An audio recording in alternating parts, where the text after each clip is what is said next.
Assalamu alaikum, my dear students. I hope all of you are doing well. In today's lecture, we are going to talk about the computer system basics.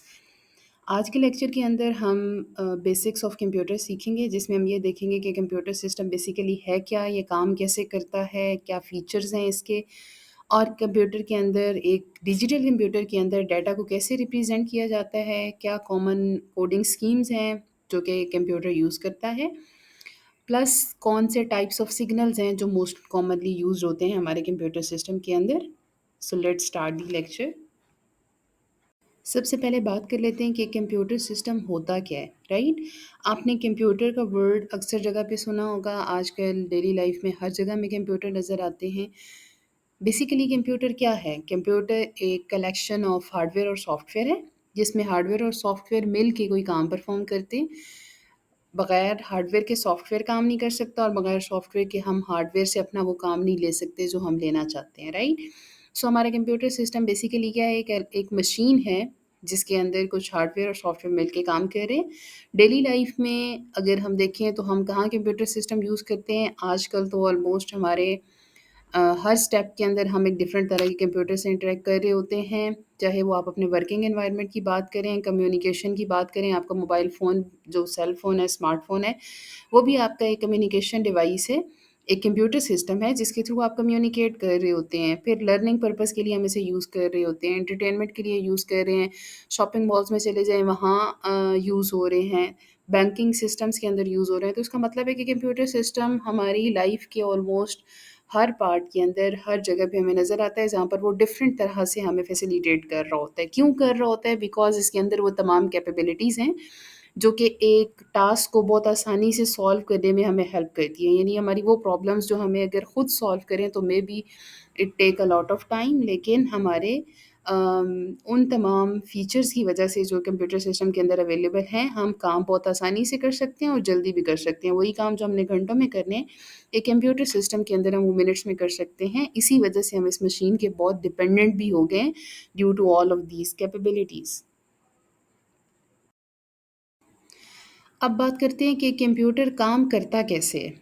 Basically तो आपका computer एक simple IPO cycle पे काम करता है। IPO cycle का मतलब क्या है? इनपुट लेता है, उसको प्रोसेस करता है और एक आउटपुट प्रोड्यूस करके उसे मेमोरी में स्टोर करके फिर अगली इनपुट लेता है, फिर प्रोसेस करता है, फिर आउटपुट शो करता है, और ये साइकिल चलता रहता है, right. So that's the basic working of computer system कि कंप्यूटर कैसे काम करता है। अब ये काम परफॉर्म करने के लिए इसे डिजिटल सिग्नल्स की ज़रूरत पड़ती है, डिजिटल डाटा की, क्योंकि हमें पता है कि हम हमेशा बात करते हैं ना, कंप्यूटर जो है वो एक डिजिटल सिग्नल पे काम करता है, बाइनरी डाटा पे काम करता है। बाइनरी डाटा कौन-सा होता है? जो या ज़ीरो हो सकता है या 1 हो सकता है। इसके अलावा हमारे कंप्यूटर को कोई और जो है वो समझ नहीं आता कोड, राइट? सो इसका मतलब क्या है कि हमें कंप्यूटर के अंदर जब भी काम करना है तो वो 0-1 की फॉर्म में ही प्रोसेस होगा, लेकिन उसको प्रोसेस कराने के लिए भी हमें कुछ कंपोनेंट्स चाहिए। यानी इनपुट तो हम दे देंगे, लेट्स सपोज़ हमने इनपुट दी, वो कन्वर्ट हो गई बाइनरी के अंदर।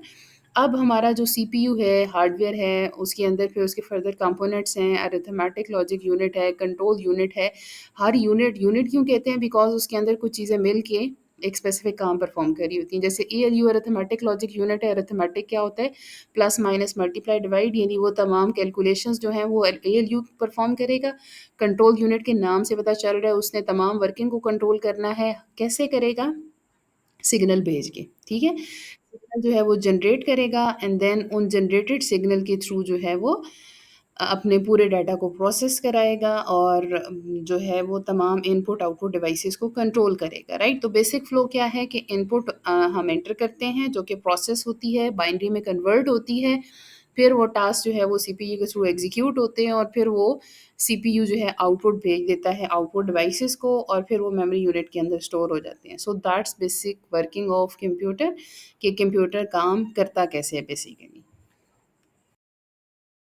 हमने ये भी देख लिया कि कंप्यूटर सिस्टम होता क्या है, हमने ये भी देख लिया कि कंप्यूटर काम कैसे करता है, लेकिन हम अब बात करते हैं कि वो कौन-सी ख़ुसूसियात हैं एक कंप्यूटर की, जो कि इसे हर लाइफ़ के अंदर हम कहते हैं कि हर पार्ट ऑफ लाइफ़ के अंदर हम यूज़ कर रहे हैं। क्यों कर रहे हैं? इन तमाम ख़ुसूसियात की वजह से। इसके अंदर सबसे पहले हमारे पास आती है स्पीड। हम कहते हैं कि हमारा कंप्यूटर घंटों का काम मिनटों में कर देता है, इसी वजह से हम डेली लाइफ में हर जगह यूज़ कर रहे होते हैं। ह्यूमन्स हैं, घंटा काम करेंगे, आफ्टर 1 आवर यानी 1 घंटे के बाद ह्यूमन की प्रोग्रेस और एक्यूरेसी में वो अच्छा खासा डिफरेंस आ जाएगा, यानी एक्यूरेसी डिक्रीज़ हो जाएगी। एक्यूरेसी का मतलब क्या है कि अगर वो पहले काम कर रहे थे तो वो ज़्यादा अच्छी आउटपुट प्रोड्यूस कर रहे थे और उसमें कोई गलतियाँ नहीं थी।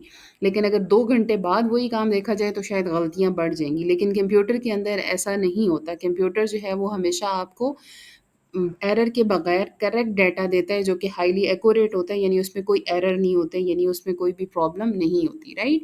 फिर कंप्यूटर क्या करता है कि हमने एक ही काम अगर बार बार करना हो तो वही काम हमें बार बार खुद परफॉर्म करना पड़ेगा, टाइम भी ज़्यादा लगेगा। लेकिन कंप्यूटर को अगर हम सिखा देंगे तो ऑटोमेशन के अंदर वो ऑटोमेटिकली एक ही इंस्ट्रक्शन को, यानी वो जो एक काम होगा उसको बार बार रिपीट करता रहेगा और परफॉर्म करता रहेगा। और कंप्यूटर ये काम ज़्यादा आसानी से कर सकता है अगर हम इसको कंपेयर करें ह्यूमन से। फिर अगर हम बात करें स्टोरेज की, तो कंप्यूटर के अंदर बहुत सारी मेमोरी डिवाइसेस अवेलेबल हैं जिसके अंदर हम अपना डाटा स्टोर कर सकते हैं। बल्कि हम कई सेवरल जो है वो टीबीज़ का डाटा, यानी टेराबाइट्स पहले आते हैं ना, केबीज़, फिर एमबीज़, फिर जीबीज़ और फिर टीबी, राइट? तो हम very large amount of data जिसके अंदर हमारे कई जीबी जो हैं वो डाटा के सामने अगर इंफॉर्मेशन स्टोर करनी है तो वो भी करने की कैपेबिलिटी हमें प्रोवाइड करता है। वर्सटैलिटी का मतलब क्या होता है कि बहुत सारे डिफरेंट तरह के काम कर सकता है, यानी कि सिर्फ ये नहीं है कि हमें कंप्यूटर जो है वो बस राइटिंग के काम करेगा या कैलकुलेशन के काम करेगा। नो, आप कैलकुलेशंस भी करा सकते हैं, आप जो है वो ड्राइंग भी करा सकते हैं, आप वीडियोस क्रिएट कर सकते हैं, आप राइटिंग परफॉर्म कर सकते हैं, आप किसी भी तरह का काम परफॉर्म करवाना चाहें तो वो आपके कंप्यूटर के थ्रू आप परफॉर्म करा सकते हैं, राइट? फिर डिलिजेंस की बात करें, यानी आपका कंप्यूटर जो है वो कभी थकता नहीं है। ह्यूमन्स हैं ना, अगर हम इंसानों की बात करें तो हम घंटे 2 घंटे या 6 घंटे बाद थक जाते हैं और हमारी आउटपुट भी वैसी नहीं होती जो कि शुरू यानी जब हमने काम शुरू किया होता है तो वैसी आउटपुट काम के आखिर तक नहीं होती। आप अपने एज़ अ स्टूडेंट एग्ज़ाम्पल लें, आपने असाइनमेंट बनानी है जो कि आपकी 20 पेजेज़ की है। कभी भी आपके पहले पेज वाला काम 20वें पेज वाले जैसा नहीं होगा, राइट? क्यों? क्योंकि आप पहले पेज पे तो एक्टिव होंगे लेकिन आखिरी पेज तक पहुँचते-पहुँचते आप थक जाएँगे, राइट? लेकिन यही काम अगर कंप्यूटर में एक वर्ड डॉक्यूमेंट राइट करना है, तो जैसी प्रेज़ेंटेशन आपके पहले पेज की होगी वैसे ही आखिरी की भी होगी, राइट? इसी तरह आपका कंप्यूटर जो है वो मल्टीटास्किंग परफ़ॉर्म करता है। मल्टीटास्क का मतलब क्या है? एक वक़्त में आप कई तरह के काम इससे ले सकते हैं, कई तरह के सॉफ्टवेयर यूज़ कर सकते हैं और किसी भी तरह के टास्क जो हैं वो आप इससे परफ़ॉर्म करा सकते हैं। हमने बात की थी कि हमारा कंप्यूटर जो है वो डिजिटल सिग्नल पे काम करता है या बाइनरी पे काम करता है। लेकिन जब हम बात करते हैं कंप्यूटर की वर्किंग की, या अगर आप डेली लाइफ में देखते हो तो आप देखते हो जब तक आप बैटरी चार्ज नहीं करते कंप्यूटर की या स्विच ऑन नहीं करते, यानी अगर कंप्यूटर सिस्टम की डेस्कटॉप की बात करें तो जब तक स्विच ऑन नहीं होता तो कंप्यूटर ऑन नहीं होता। जब तक लैपटॉप की बैटरी चार्ज नहीं होती या मोबाइल की बैटरी चार्ज नहीं होती तब तक वो काम नहीं करता। तो इसका मतलब क्या हुआ कि हमारी जो इन्फॉर्मेशन है वो कहीं न कहीं इलेक्ट्रिसिटी उसको रिक्वायर है। अब बेसिकली कंप्यूटर बना किससे है? आपके मिलियन ऑफ इलेक्ट्रॉनिक स्विचेज़ से। स्विच क्या होता है? जिस तरह आपका नॉर्मल स्विच होता है बिल्कुल उसी तरह के स्विचेज़, यानी उसकी जिस तरह की सर्किटरी बनी होती है या सर्किट बना होता है उसी तरह का सर्किट होता है। उसमें क्या होता है कि आपका सर्किट अगर ओपन है, जिस तरह आपको ये साथ नज़र भी आ रहा है और फिज़िक्स में आप लोग अक्सर पढ़ते भी हैं कि अगर इस तरह आपका स्विच ऑन हो, यानी आपकी जो तारों का कनेक्शन है वो आपस में नहीं है, तो आपका स्विच जो है वो ऑफ कंसिडर होता है। और अगर ये तारें आप आपस में जोड़ दें और इनको कनेक्ट कर दें तो वो ऑन कंसिडर होता है, राइट? और इस तरह के मिलियंस और ट्रिलियंस ऑफ स्विचेस कंप्यूटर के अंदर, सिस्टम के अंदर आपके ये जो कंप्यूटर सिस्टम्स हैं इनके अंदर मिल के इकट्ठे काम करते हैं। और ये मिलियन ऑफ स्विचेस जो हैं फिर बाइनरी 0 1 के डाटा को प्रोसेस कराने में हेल्प कर रहे होते हैं, यानी जब हम पीछे से इंफॉर्मेशन देते हैं तो वो अगर स्विच ऑन होगा तो करंट फ्लो करेगा, फिर कंप्यूटर उसको बाइनरी 1 कंसिडर करेगा, नहीं होगा तो 0 कंसिडर करेगा, फिर उनके कॉम्बिनेशन बनाएगा, फिर उसको अंडरस्टैंड करेगा ये कॉम्बिनेशन मुझे क्या बता रहा है, किस डाटा को शो करा रहा है, किस डाटा को रिप्रेज़ेंट कर रहा है, और फिर उसके अकॉर्डिंग उस डाटा को अंडरस्टैंड करके फिर प्रोसेस किया जाता है और आउटपुट शो की जाती है, राइट? और एक जो बाइनरी डिजिट है वो 1 बिट यानी प्रोड्यूस कर रहा होता है और उसके अकॉर्डिंग हमें आउटपुट नज़र आ रही होती है।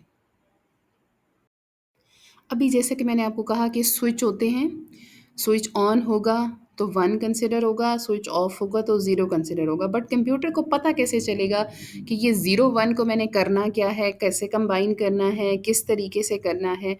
तो क्या होता है कि जब हम कोई बटन प्रेस करते हैं, लेट्स सपोज आपने ए प्रेस किया, तो वहाँ पर उसके पीछे वो हर तरह के स्विचेस जो हैं वो फिक्स होते हैं कि अच्छा इस स्विच को ऑन करना है, इसको ऑफ करना है, इसको ऑन करना है, इसको ऑफ करना है। फिर वो ऑन ऑफ एक बाइनरी नंबर बनाते हैं, जैसे आपको यहाँ नज़र आ रहा है डी।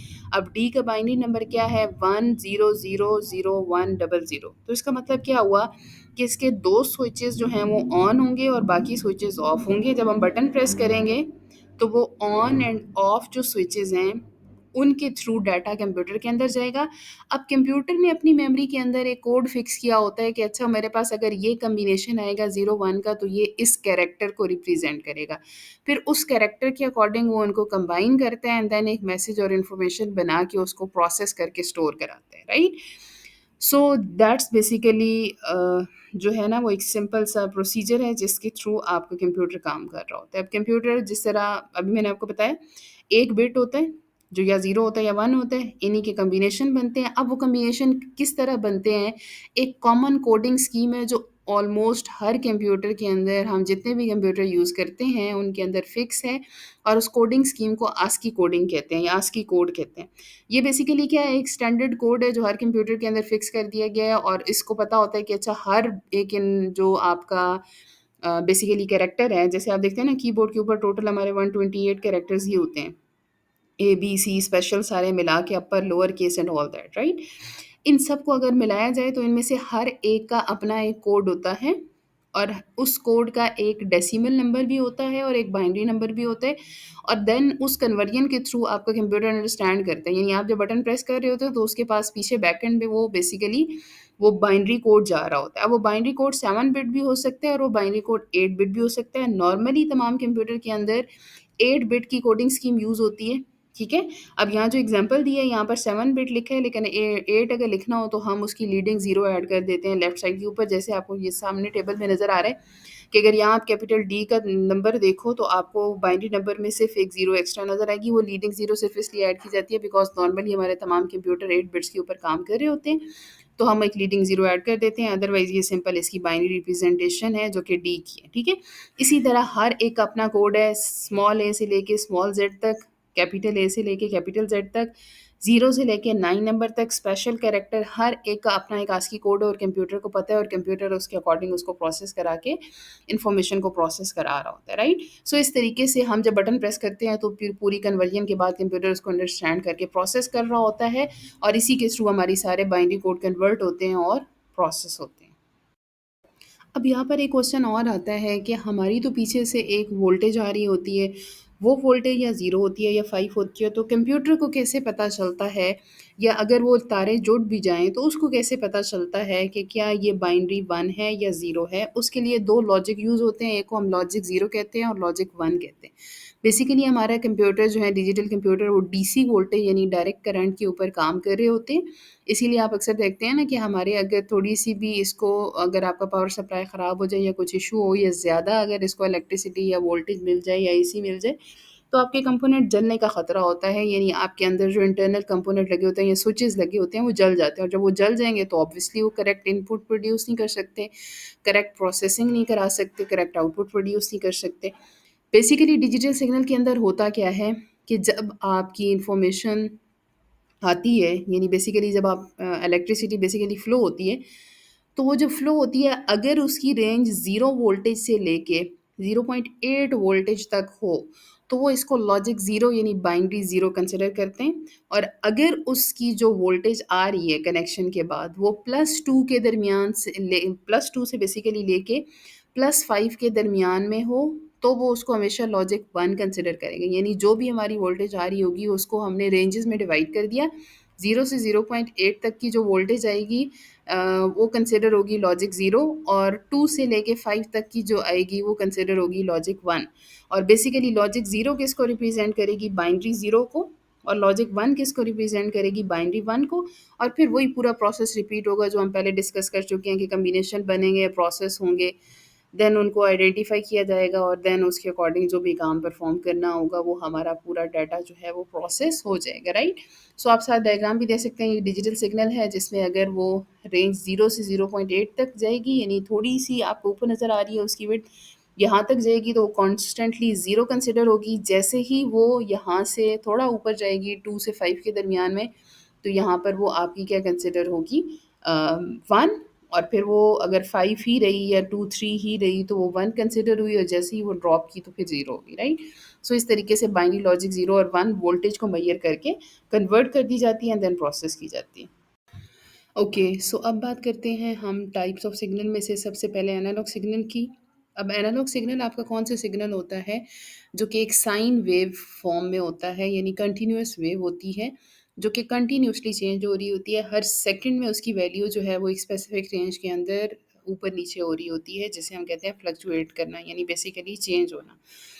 और टाइम के साथ-साथ चेंज हो रही होती है। जैसे आवाज़ की बात करें, अब ह्यूमन स्पीच है, आपकी आवाज़ हर हमेशा सेम नहीं रहती। कभी किसी सेकंड के अंदर आवाज़ ऊपर जाती है, किसी सेकंड के अंदर नीचे जाती है। उसकी फ्रीक्वेंसी, उसकी जो एम्पलीट्यूड जिसे कहते हैं, तो वो चेंज होता रहता है। यानी कभी आवाज़ ऊँची हो जाती है, कभी आवाज़ नीची हो जाती है। तो ये तमाम ऐसे सिग्नल जो हैं वो हमारे क्या कहलाते हैं, एनालॉग सिग्नल, जो कंटिन्यूअसली चेंज हो रहे होते हैं, राइट? इनकी एक्यूरेसी भी कम होती है और इनकी प्रोसेसिंग भी मुश्किल होती है as compare to digital signal. Examples के अंदर आपकी एनालॉग ऑडियो आ जाती हैं, जो कैसेट्स वगैरह होती हैं, ह्यूमन स्पीच यानी हम जो बोलते हैं, और टेम्परेचर रीडिंग भी आ जाती है जो कंटिन्यूअसली चेंज हो रही होती है। वीडियो होम सिस्टम या वीडियो टेप जिसे कहते हैं बेसिकली, वीडियो होम सिस्टम पुराने ज़माने में यूज़ होता था अर्ली 2000s के अंदर और लेट 1970s के अंदर, जहाँ पर इसको बेसिकली मैग्नेटिक टेप की तरह होता था और उसके अंदर मैग्नेटिक टेप यानी मैग्नेटिज़्म का प्रोसेस यूज़ करके डाटा को स्टोर किया जाता था, और फिर वीसीआर यूज़ किए जाते थे जिनके थ्रू वो जो वीडियोज़ या मूवीज़ वगैरह रिकॉर्ड की जाती थी वो फिर उसके थ्रू प्रोसेस करा के यानी देखी जाती थी, राइट? तो ये भी आपका एनालॉग सिग्नल की ही एक एग्ज़ाम्पल है जिसके अंदर इन्फॉर्मेशन जो है वो एनालॉग सिग्नल की फ़ॉर्म में स्टोर होती थी। तो ये हमारा क्या है, एनालॉग सिग्नल। अब बात कर लेते हैं डिजिटल सिग्नल की। डिजिटल सिग्नल हमेशा फिक्स होता है, बाइनरी होता है, 0 और 1 की फॉर्म में होता है, डिस्क्रीट होता है, यानी कि स्पेसिफिक होता है, राइट? यानी या 0 होता है या 1 होता है। तो इसकी एग्ज़ाम्पल्स में हमारे पास डिजिटल ऑडियोज़ आ जाती हैं, जैसा कि अभी अगर आप मुझे सुन रहे हैं तो ये जो आवाज़ है ये भी एक डिजिटल ऑडियो है जो कि डिजिटल सिग्नल के थ्रू आप तक जा रही है। आप ये जो पिक्चर्स देख रहे हैं ये कंप्यूटर के अंदर किसी न किसी तरीके से डिजिटली यानी बाइनरी फॉर्म में सेव हैं और प्रोसेस हो रही हैं, डिजिटल वीडियो है, और हमारे डिजिटल के अंदर तमाम का तमाम डाटा जो है वो बाइनरी 0 और 1 की फॉर्म में कन्वर्ट होता है और फिर उसके थ्रू प्रोसेस होके देन वो कंप्यूटर जो है वो उसको एग्जीक्यूट कराता है। साथ आपको एग्जांपल पिक्चर में नज़र आ रही है, साइन वेव जो है वो एनालॉग सिग्नल है, कंटिन्यूअसली चेंज हो रहा है, जबकि डिजिटल फिक्स है, या वो 0 है या फिर 1 है, एक स्पेसिफिक रेंज के अंदर जो है वो वैल्यू अप और डाउन हो रही है। एक और क्वेश्चन जो अक्सर पूछा जाता है कि एनालॉग और डिजिटल का डिफरेंस क्या है? यानी इनको हम डिफरेंशिएट कैसे करते हैं? बेसिकली तो हम डिस्कस कर चुके हैं कि एनालॉग कंटीन्यूअस सिग्नल होता है जो कि टाइम के साथ-साथ चेंज होता रहता है, जबकि डिजिटल फिक्स होता है, या 0 होता है या फिर 1 होता है। हमारा जो एनालॉग सिग्नल है उसका कंटीन्यूअस फ्लो होता है, यानी विदाउट एनी ब्रेक जो है वो अप डाउन या चेंज होता रहता है, राइट? लेकिन जो आपका डिजिटल सिग्नल होता है वो स्पेसिफिक रेंज के अंदर रहता है, यानी या 0 पे रहता है या फिर 1 रहता है, राइट? अब जो एनालॉग सिग्नल है उसकी रेंज तो कुछ भी हो सकती है, वो एट अ टाइम 0 यानी 0 से लेके अगर लेट्स सपोज़ हाईएस्ट जो उसकी वैल्यू है वो 9 है, तो उसका मतलब है वो 0 से लेके 9 तक किसी सेकंड पे किसी भी पॉइंट पे हो सकता है, कहीं 0.9 हो, कहीं 9 हो, कहीं 1 हो, कहीं 2 हो, 3 हो, तो वो कुछ भी हो सकता है। बट डिजिटल या 0 होता है या 1, that's all, no other possibility. फिर अगर हम बात करें अपने नॉइज़ के इफ़ेक्ट की, अब नॉइज़ क्या होता है? नॉइज़ का मतलब है कोई एक और एक्स्ट्रा सिग्नल अगर उसके साथ ऐड आ जाता है, या उसको अगर उसके साथ इंटैक्ट होता है तो उसका क्या इश्यू होगा, राइट? अब एनालॉग सिग्नल जो है वो उसके साथ जो अगर एक और सिग्नल आ जाता है तो वो ज़्यादा बैडली इफ़ेक्ट करता है। जैसे लेट्स सपोज़ अगर मैं बोल रही हूँ और दरमियान में पीछे कोई एक और आवाज़ आना भी शुरू हो जाए, तो उसका मतलब है कि वो दोनों जो हैं वो इंटरफेयर करेंगी और एक नॉइज़ प्रोड्यूस होगा, और हमारी जो इन्फॉर्मेशन है वो करेक्टली अगले तक डिलीवर नहीं हो सकेगी, राइट? एनालॉग सिग्नल जो हैं वो जल्दी अफ़ेक्ट होते हैं, जो है वो किसी दूसरे सिग्नल से यानी बेसिकली नॉइज़ से। जबकि डिजिटल सिग्नल में ऐसा नहीं होता, वो लेस्ट अफेक्टेड होते हैं। इसी वजह से डिजिटल सिग्नल जो है वो प्रोसेस कराना, एग्जीक्यूट कराना आसान होता है as compare to analog signal. फिर अगर क्वालिटी की बात करें कि हमने अगर लॉन्ग डिस्टेंस पे एक इन्फॉर्मेशन को शेयर करना है, तो वहाँ पर भी जो है वो एनालॉग सिग्नल जल्दी इफ़ेक्ट होता है, हर्डल से भी बहुत जल्दी इफ़ेक्ट होता है। लॉन्ग डिस्टेंस पे शेयर करना मुश्किल होता है क्योंकि उसकी क्वालिटी बहुत लो हो जाती है, लेकिन अगर डिजिटल सिग्नल की बात करें तो वो लॉन्ग डिस्टेंस पे भी विदाउट एनी इशू हम उसको शेयर कर सकते हैं और उसकी क्वालिटी भी लो नहीं होती, जबकि एनालॉग सिग्नल की क्वालिटी लो हो जाती है। इस और एनालॉग सिग्नल को प्रोसेस कराना भी मुश्किल होता है, कॉपी कराना, प्रोसेस कराना, एग्जीक्यूट कराना, अंडरस्टैंड करना मुश्किल होता है इन कंप्यूटर के अंदर as compare to digital signal, क्योंकि कंप्यूटर खुद डिजिटल सिग्नल पे काम करता है, तो डाटा को प्रोसेस कराना भी आसान होता है, राइट? और अगर बात करें एग्ज़ाम्पल्स की, तो वो हम ऑलरेडी डिस्कस कर चुके हैं कि वो तमाम एग्ज़ाम्पल जो हमने बात की कि एक ह्यूमन की स्पीच, एक वीडियो, वीएचएस टेप सिस्टम, ये सब किसकी एग्ज़ाम्पल्स हैं आपकी? एनालॉग सिग्नल की। और डिजिटल में आप कोई भी एग्ज़ाम्पल लिख दें, MP four video, digital audio, digital image, ये सब आपकी किसकी एग्ज़ाम्पल हैं? डिजिटल सिग्नल की। Okay, so let's wind up today's lecture. आज के लेक्चर में हमने सीखा कि कंप्यूटर सिस्टम होता क्या है, काम कैसे करता है, कॉमन आस्की जो कोडिंग स्कीम है वो क्या है, और हमने 2 सिग्नल का डिफ़रेंस देखा और हमने कहा कि डिजिटल सिग्नल जो हैं वो ज़्यादा रिलाएबल हैं और प्रोसेस कराना आसान होते हैं as compare to analog signal. अगर आपका कोई भी क्वेश्चन है या आप चाहते हैं कि किसी भी स्पेसिफिक टॉपिक पे वीडियो बनाई जाए, तो do let me know in the comment section. And if you like this video, do share and subscribe my channel for such more lessons and videos.